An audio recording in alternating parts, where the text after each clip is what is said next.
Hoenn is a very unforgiving region, especially for bug-type Pokemon. Only an insane person would even attempt a hardcore Nuzlocke of Pokémon Emerald using exclusively bug types. I mean, you'd have to be truly out of your mind. A complete lunatic. Just a sick individual.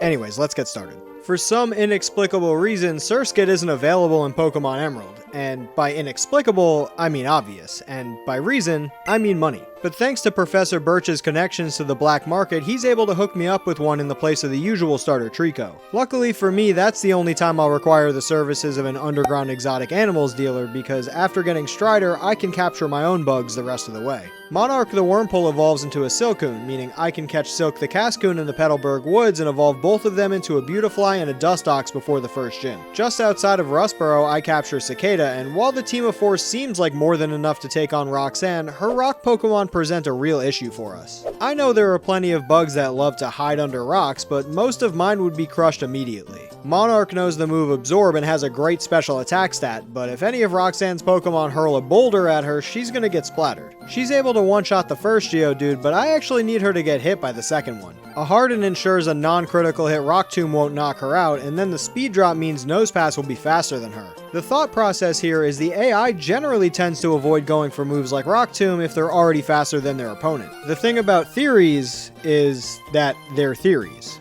Well, that's a disaster. I could just reset now, as this seems like an impossible hill to climb without Monarch, but it wouldn't be right if I didn't at least give everyone else a chance to avenge their now flattened friend. Silk knows the special attacking move Confusion, which can ignore Nosepass's Hardens, and an Oranberry means he can survive 2 Rock Tombs while avoiding the speed drop thanks to his Shield Dust ability. Nosepass finally misses one, but I'm really going to need a crit or Confusion to confuse her in order to have a chance here. Unfortunately, by the time we finally get the Confusion, Silk is already down to 8 HP and the self-hit causes Roxanne to use a potion. She then snaps out and crushes another one of our bugs underneath a pile of rocks. I really should just reset, as both Monarch and Silk were essential to a lot of the upcoming battles, but I'm stubborn, so I keep going anyways. By some miracle, Cicada is able to take out her Nosepass even after Roxanne heals it with another potion by doing 1 damage at a time with Leech Life and Fury Swipes while avoiding being hit thanks to a few sand attacks. We've made it out of the rubble, but let's be real. Cicada and Strider don't stand a chance against Brawly,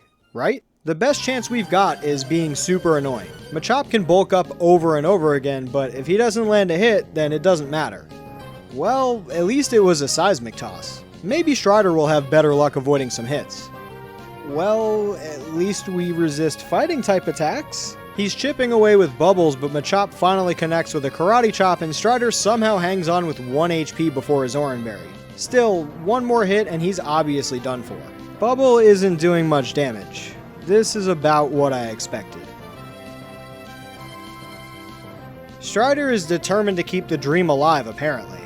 Tate comes in and it only knows Focus Punch, so I could have Strider quick attack over and over again and eventually knock it out, but I need Strider to come in and Leech Life this thing in order to gain as much HP back as possible. She avoids a crit on the switch and her Oranberry plus Leech Lifes heal her back up. Tate starts going for bulk up, so I take the opportunity to set up some Hardens because we're going to need it if there's any chance of beating his Makuhita. Thanks to Cicada's Compound Eyes ability, I don't have to worry about missing any cuts, which for some insane reason is only 95% accuracy. It's bad enough that I have to use a move slot on the HM, but did you have to make it so terrible? Right before Tate takes its last breath, it sets up a Reflect, but Cut is still doing solid damage to Makuhita. That is, until it starts bulking up. Cicada finally whittles it down to the red, but now that he's going for a reversal, it's starting to rack up serious damage. Both Cicada and Makuhita are 1 hit away from death, but with literally her last PP on any of her moves, she connects with her final cut and somehow we're still alive. I didn't think there's any chance we'd make it this far without Monarch and Silk. Cicada can evolve into a Ninjask, but going from part ground type to part flying type, knowing the electric gym is coming up, seems like a pretty terrible idea, so I delay the evolution for a bit. If you thought we were in the clear after defeating Brawly, think again. This battle with May and her Combuskin might be even more difficult. Why did I give her a Torchic? What is wrong with me? Just beyond this route, there are reinforcements. If we can get through May, we might just be able to see this thing through. I have to level up both Strider and Cicada to the level cap to even have a chance to beat her. I also had to delay Strider's evolution in order to keep his water typing, so both of them have to remain first stage Pokemon for a bit. She leads with a Wingull, which is also a threat, but Cicada lands a critical hit Silk Scarf boosted cut and one-shots her bird. I've never seen such a determined little critter. She refuses to let this run end. I need her to do some damage to Combusken, and May gives us the opportunity by going for a Focus Energy, clearly trying to revenge crit us after we killed her bird. And Ember does a ton of damage, but those 2 cuts give us a fighting chance. Strider doesn't take much damage on the switch, but 1 crit and all their hard work could be for nothing. A Bubble brings her chicken into the red, and a Peck comes in and crits, but Strider survives with 1 HP again. Unbelievable. This time it was thanks to some HP EVs while getting him up to the level cap. He's able to hit another Bubble and take Combusken out, and all that's left is Lombre. Nature Power turns into Swift, which doesn't do much to Cicada on the switch, and she can outspeed and hit super effective Leech Lifes in order to stay just healthy enough to outlast her Lombre. These 2 are absolute legends. Battered and bruised, but still alive. They're long overdue for some help. Over on Route 117, they get exactly that. Firefly the Illumise, after literally 20 minutes of searching for the 1% encounter, Glowworm the Volbeat join forces with my 2 little war heroes. They arrive just in time to experience the same horrors we've all been subjected to already, because this upcoming fight with Wattson is just as difficult as the last few battles. Voltorb can outspeed everyone on the team and threatens with self-destruct, but thankfully just locks itself into rollout. With that said, by the time hit number 4 rolls around, Cicada is taking a beating, and we've still got 3 Pokemon to deal with. Leech Life can heal her back up, but she's not able to avoid paralysis thanks to Electrike's static ability. With Electrike in potion range, I'm able to swap into Firefly, whose moves are incredible for a hardcore Nuzlocke. Armed with the move Wish, she's able to not only heal Cicada back to full HP on the switch, but also bait out a Shockwave that she's still immune to thanks to the evolution delay. She speeds up the process with a crit cut that takes out Electrike and brings in Magneton. A Supersonic into Confusion self-hit forces a switch, but Strider's water type baits out electric moves, meaning there's always a way to bring Cicada back in for free. With her at 21 HP, she can survive a Sonic Boom, and with its accuracy not being particularly great to begin with, if she can hit a Sand Attack or 2, hopefully she can avoid being struck by them entirely. Right on cue, the first one misses, but a second connects, leaving her at just 1 HP. Firefly comes in on a Shockwave and goes for a Wish, just in case another one is coming, but Magneton does what I was hoping it would do, and that's go for a Thunder Wave. It misses, but that doesn't matter. At level 25, thanks to the XP from earlier in the fight, Firefly can now lock Magneton into Thunder Waves with Encore. 1 hits, but a Cherry Berry cures the paralysis. Then it's time to bring Glowworm into the fight. His Cherry Berry also cures paralysis, then he gets to work.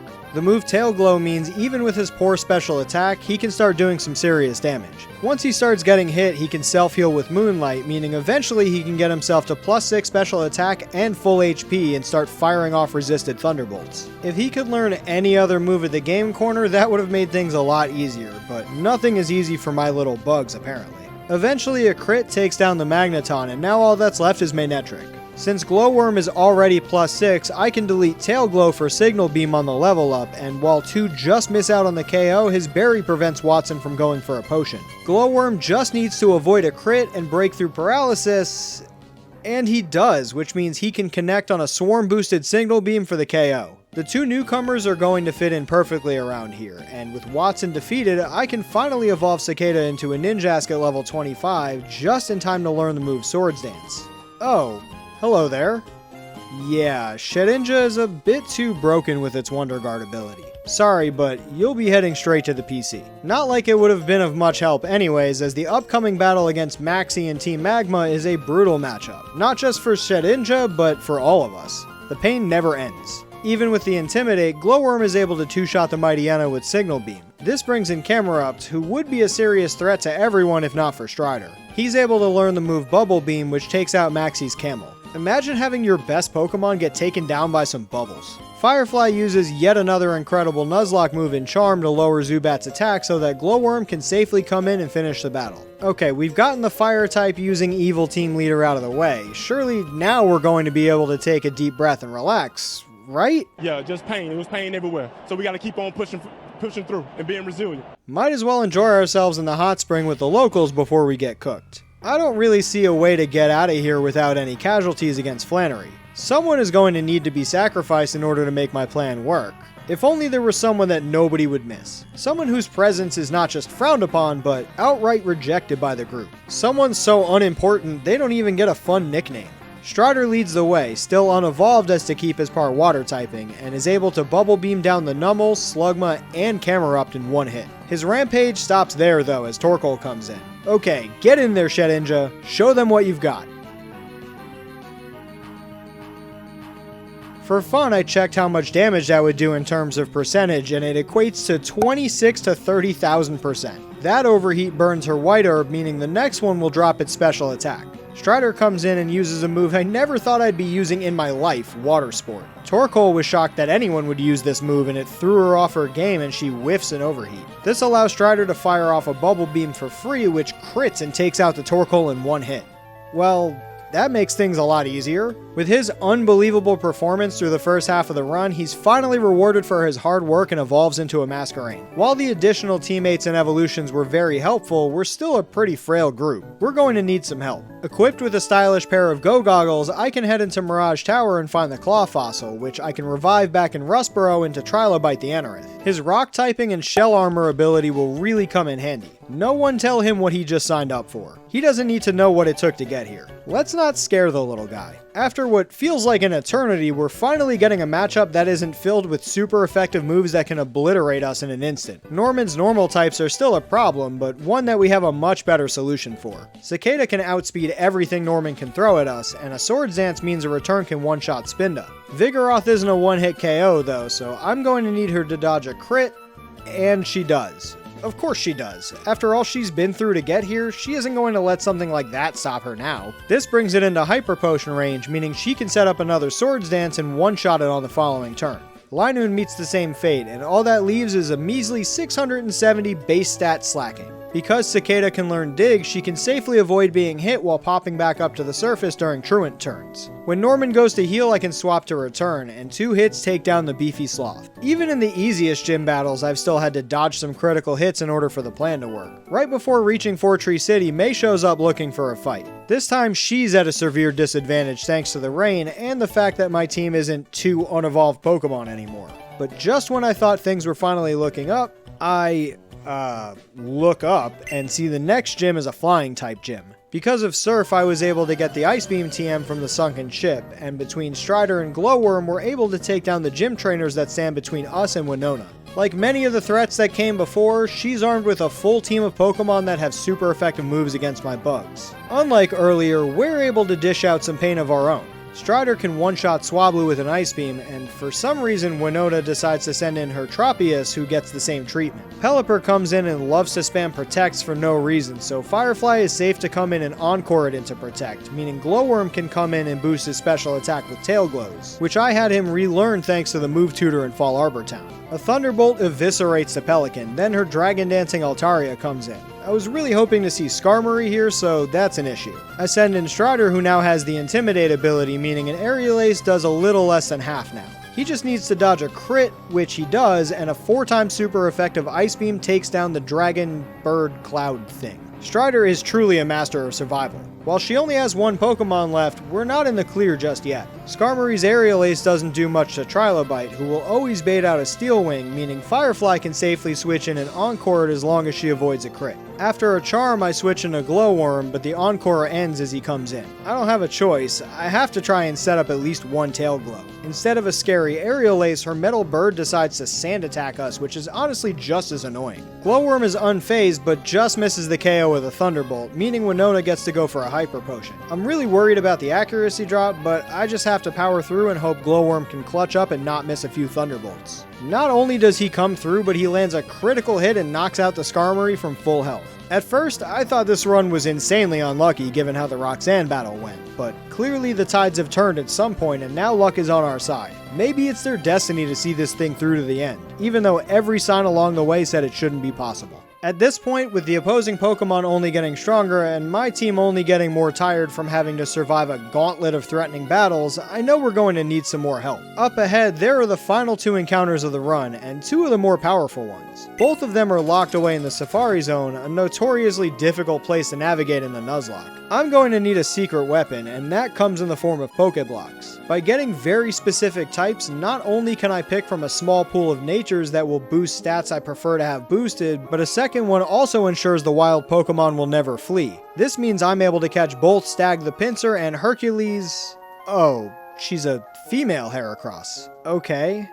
Hercules it is. Up until now, the highest base stat total on the team was 456 from Cicada, 160 of which were in the speed stat. Eventually Trilobite would have 495, but is on the exact opposite side of the speed spectrum as Cicada. Stag and Hercules both boast a 500 base stat total with excellent stat distribution, and they're going to need to do a lot of heavy lifting the rest of the way. They're clearly built for it, particularly Hercules with her Guts ability. For the first time all run, we finally have to make room in the team, so I send Trilobite to the PC for the fight against Maxie. Not that I really need a full team of 6 to deal with him. Cicada can set up 2 Swords Dances and sweep through his entire team. The main threat being that she gets hit with Swagger, which would just make it so that she can set up one less Swords Dance, as it would give her +2 attack, and a Person Berry would cure the confusion. Setup moves are pretty overpowered, but after how the early game went, I'm not taking any chances. While Maxie was easy to track down, Archie sends us on a wild goose chase around Hoenn, and after a while, I just give up and head to Moss Deep City to prepare for the next gym. In theory, Tate and Liza should be afraid of my bugs, being Psychic-type trainers. However, all 4 of their Pokemon have a secondary typing that resists Bug-type moves, and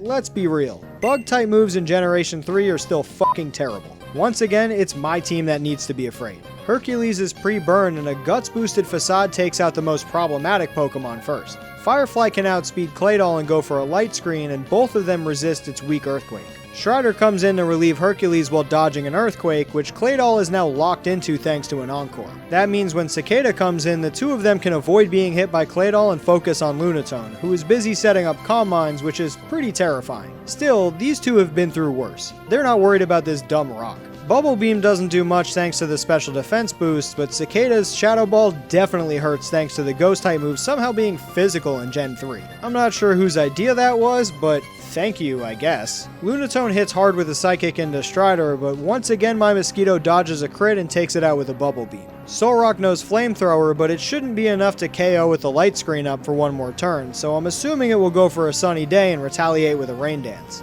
With Claydol still firing off Earthquakes that aren't hitting anyone on the field, the battle-tested duo are able to take out Solrock and make it a 2v1 as the Encore finally ends. Trilobite and Glowworm come in because I don't know who he's going to Ancient Power, and it happens to be Glowworm. Expecting another, I swap into Hercules, who instead gets hit with a Psychic that comes dangerously close to getting her killed. That was almost a disaster. She is way too important to lose. Glowworm comes back in and thankfully can heal himself up to full, and they can both take down Claydol and earn us the 7th badge. While I can't seem to find Team Aqua anywhere, Team Magma can't stop showing up wherever I am and causing problems. Just when I thought we were done with the double battles, they forced me into another one, but this time I've got Steven here to do some of the heavy lifting. His Metang ends up getting attack boosts from Swagger, so he starts one-shotting everything in sight with Metal Claws, making the final showdown with Team Magma pretty easy. With them taken care of, I have no excuses left, and I have to go hunt down Team Aqua. At least chasing them around the ocean came with a reward. Archie's reward is the same treatment I gave Maxie, an easy sweep with Cicada. This doesn't stop him from pissing off Kyogre with the wrong orb and causing a torrential downpour that threatens to wipe out all of humanity. Way to go, man. Now I've got to clean up their mess, and by me, I mean Rayquaza. You're doing great, sweetie. Now that those 2 buffoons are out of the picture, I can turn my attention to Juan. With how difficult every gym has been up until this point, even the ones in the mid-game that went relatively smoothly, nothing compares to how simple Hercules makes this fight against Juan. Guts boosted Facade is strong enough to one-shot every single one of his Pokemon, including Kingdra. Good thing, too, because I could only bring 5 Pokemon to the fight since I needed someone to surf over to the gym. They should really build a bridge or something. We effortlessly squash Wally in Victory Road and make it to the Elite Four. A long, arduous journey filled with close calls, tough breaks, and clutch moments has led us to this point. Remember who you're fighting for. Sidney and his dark types are no match for the power of a woman scorned, or burned, as Hercules' guts-boosted Brick Breaks clobber every one of his Pokemon. Phoebe's lead Dusclops loves to waste a turn going for Protect, which means Cicada can freely set up a Swords Dance, then proceed to Shadow Ball her way through all of her ghosts except for Sableye, who survives in the red but just hits a weak Nightshade before meeting up with the rest of her teammates in the afterlife. We're already onto the third member of the Elite Four, and Glacia's Ice types share something in common with Sidney's Dark types, in that they don't handle being punched in the face by Hercules very well. Up until this point, the rest of the squad have been able to sit back and enjoy the show, well, except Glowworm, who's sitting in the PC.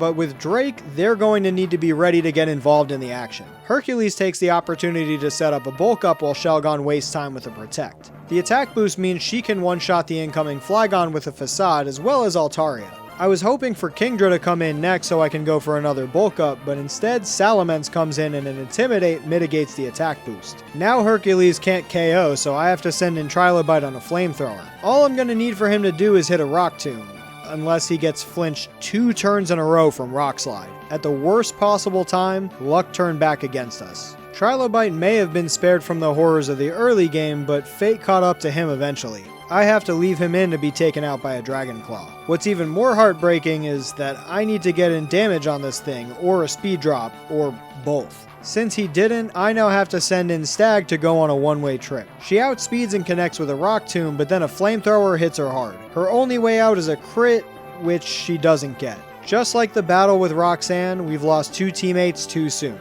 Strider didn't make it this far to let it end like this. Thanks to the damage and speed drop Stag hit right before taking her last breath, Strider can outspeed and KO with an Ice Beam. Kingdra is his last Pokemon, and it tries to throw Strider off his game with a Smokescreen, but he's too locked in and connects on a Sunspore anyways. Because of the paralysis, Drake will try to spam Dragon Dances in order to raise Kingdra's speed, which lets Firefly lock it into Dragon Dance with an Encore, and then lets Hercules freely come in and finish the battle. With heavy hearts, we march up the steps to take on the champion Wallace. Strider and Cicada know this feeling all too well, and their leadership keeps the other 2 calm and focused. Hercules in particular, because she knows if she had been able to bulk up one more time, none of this would have happened.